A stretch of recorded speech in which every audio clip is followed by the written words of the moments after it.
ఓం విఘ్నేశ్వరాయ నమః. ఓం శ్రీ గురుభ్యో నమః. ఓం దుందుర్గాయ నమః. ప్రేక్షక మహాశీలందరికీ నమస్కారం. జనవరి 8వ తేదీన 2024 సంవత్సరం జనవరి 8వ తేదీన తులారాశికి చెందిన జాతకులకి గోచార ఫలితాలు ఎలా ఉంటాయనే విషయాన్ని మనం తెలుసుకునే ప్రయత్నం చేద్దాం. ఈ తులారాశికి చెందిన జాతకులు అంటే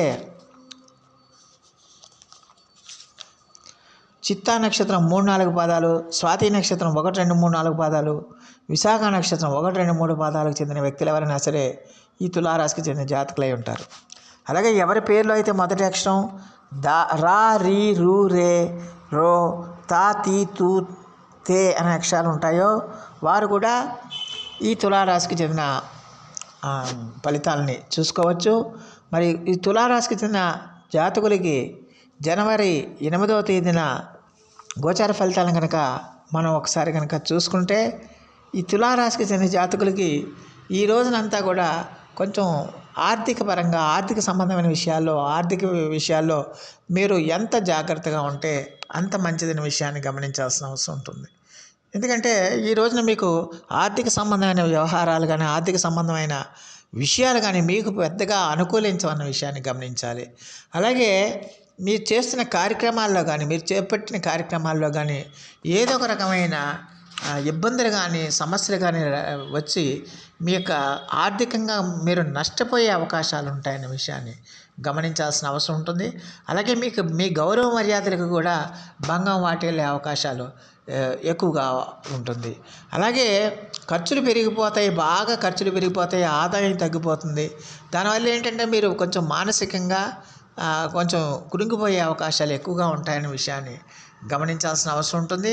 దానివల్ల ఏంటంటే పరిస్థితులన్నీ కూడా మీకు సహకరించకపోవడం వల్ల పరిస్థితులన్నీ కూడా మీకు ఏ విధంగా కూడా మీకు అనుకూలించకపోవడం వల్ల మీరు కొంచెం ఆందోళనకు గురవుతారు.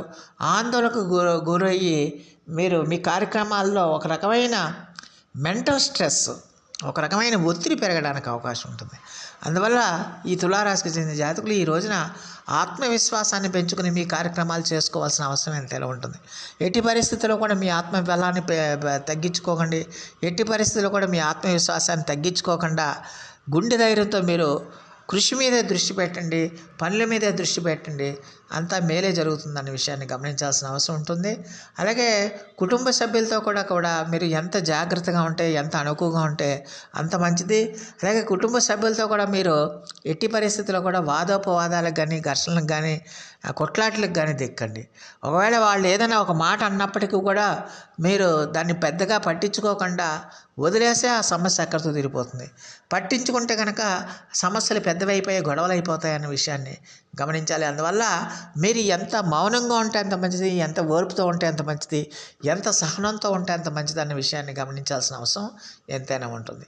అలాగే మీరు చేపట్టిన కార్యక్రమాలన్నీ కూడా మీరు చేపట్టిన పనులన్నీ కూడా ఏదో రకమైన సమస్యలు రావటం, ఏదో రకంగా అవన్నీ కూడా ఆలస్యం కావటం వల్ల మీరు మానసికంగా కొంచెం ఇబ్బంది పడే అవకాశం ఉంటుంది. మానసికంగా ఆందోళనకు గురయ్యే అవకాశాలు ఉంటాయనే విషయాన్ని ఈ తులారాశికి చెందిన జాతకులు తెలుసుకోవాల్సిన అవసరం ఎంతైనా ఉంటుంది.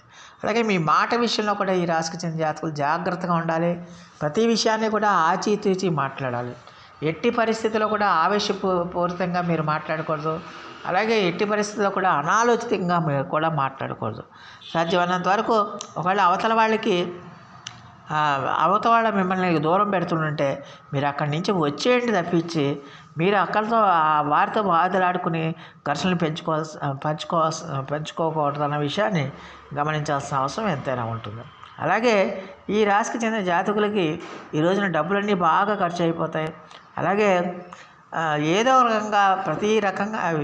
రకంగా ప్రతి దాంట్లో కూడా ఏదో ఒక రకమైన సమస్య, ఏదో ఒక రకమైన ఇబ్బంది, ఏదో ఒక రకమైన ఆందోళన అనేది ఉండటానికి ఎక్కువగా అవకాశం ఉంటుంది. అలాగే ఆరోగ్య విషయంలో కూడా ఈ రాశికి చెందిన జాతకులు ఎంత జాగ్రత్తగా ఉంటే అంత మంచిది. ఎట్టి పరిస్థితుల్లో కూడా మీ ఆరోగ్యాన్ని నిర్లక్ష్యం చేయకండి. ఎట్టి పరిస్థితుల్లో కూడా మీ ఆరోగ్యాన్ని కాపాడుకోవాల్సిన బాధ్యత మీ మీదే ఉందన్న విషయాన్ని గమనించాలి. అలాగే చదివినంత వరకు ముఖ్యమైన ఆస్తి సంబంధమైన వ్యవహారాలు కానీ నిర్ణయాలు కానీ తీసుకునేటప్పుడు మీ వెల్ విషర్స్ కానీ లేకపోతే మీ యొక్క శ్రేయోభిలాషుల యొక్క సలహాలు సూచనలు పాటించడం ఎంతైనా మంచిది. అలాగే ఎవరి దగ్గర కూడా ఎవరికి కూడా మీరు షూరిటీ సంతకాలు చేయకండి, హామీ పత్రాల మీద సంతకాలు చేయకండి, జామీన్లు ఇవ్వకండి. అందువల్ల ఖచ్చితంగా దానివల్ల ఇబ్బందులు పడతారన్న విషయాన్ని గమనించాల్సిన అవసరం ఎంతైనా ఉంటుంది. మొత్తం మీద చూస్తే మరి రాశికి చెందిన విద్యార్థులు కూడా చాలా కష్టపడి చదువుకోవాల్సిన అవసరం ఉంటుంది. ఎట్టి పరిస్థితుల్లో కూడా మీ ఏకాగ్రతను విడిచిపెట్టకూడదు. ఎట్టి పరిస్థితుల్లో కూడా మీ ఏకాగ్రతతో మీరు చదువుకోవటం వల్ల చాలా వరకు సమస్యల నుంచి మీరు బయటపడడానికి ఎక్కువగా అవకాశం ఉంటుందన్న విషయాన్ని గమనించాలి. అలాగే ఏకాగ్రత పెట్టకపోతే కనుక చదువు మీద మీరు ఆశించిన ఫలితాలు రావన్న విషయాన్ని గమనించాలి. అలాగే స్త్రీలు కూడా సాధ్యమైనంత వరకు జాగ్రత్తగా ఉండాల్సిన అవసరం ఉంటుంది. ఎట్టి పరిస్థితుల్లో కూడా ఎంత ఓర్పు సహనాలతో ఉంటే అంత మంచిది అవుతుందన్న విషయాన్ని గమనించాలి. సో ఈ రాశికి చెందిన జాతకులు మరిన్ని మంచి ఫలితాల కోసం, మరిన్ని సత్ఫలితాల కోసం ఈ రోజున శ్రీ మహాలక్ష్మి అమ్మవారి యొక్క ఆరాధన చేయండి. శ్రీ మహాలక్ష్మి యొక్క స్తోత్రపట్నం, అష్టోత్తరం కానీ సతనామావళి కానీ ఏది వీలైతే దాన్ని చదువుకుంటూ అమ్మవారికి అర్చనాభిషేకాలు చేయండి. అలాగే విష్ణు సహస్రనామ పారాయణం కూడా చేయటం వల్ల చాలా వరకు సమస్యల నుంచి మీరు బయటపడడానికి ఎక్కువగా అవకాశం ఉంటుంది. సో ఆ దేవదేవుడు మీ అందరికీ కూడా ఆయుర ఆరోగ్య ఐశ్వర్యాలు ఇవ్వాలని మనస్ఫూర్తిగా వేడుకుంటూ ఈ నా వీడియో కనుక మీకు నచ్చితే లైక్ చేయండి, షేర్ చేయండి, కామెంట్ చేయండి, సబ్స్క్రైబ్ చేయండి. సర్వేజన సుఖనో భవంతు. నమస్కారం.